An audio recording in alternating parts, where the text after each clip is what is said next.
நம்ம கண்மாயை நம்ம வெட்டினோம், ஏரியை நம்ம வெட்டினோம், குளத்தை நம்ம வெட்டினோம், தாங்களை நம்ம வெட்டினோம், ஏந்தலை நம்ம வெட்டினோம், எல்லாம் அந்த பறை எல்லாம் போயிடுச்சு. ஆனால் ஆறை நம்ம உருவாக்கல.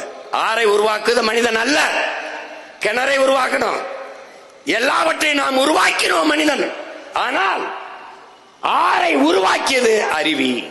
அது எந்த பக்கத்துக்கு வசதியா இருக்கோ அதே பாதை கண்டு ஓடும். ஆத்துக்கு பாதை கண்டு யாரு தந்தது, தானாக பாதை கண்டு நடக்குது. காற்றுக்கு பாட்டு சொல்லி யாரு தந்தது, தானாக பாட்டு ஒண்ணு படிக்குது. அது மாதிரி தானாக பாதை கண்டு ஓடியது ஆறு. இப்ப நம்ம தாய் பாரு மல்லாந்து படுத்திருக்கா, பூமி தாய் இப்படி மல்லாந்து படுத்திருக்கா. தாயின் மார்பிலிருந்து பால், அதை போல பூமி தாயின் மலை மார்பிலிருந்து எல்லா உயிர்களுக்கும் பால். புல்லு, பூண்டு, ஆடு, மாடு எல்லாவற்றுக்கும் பார்.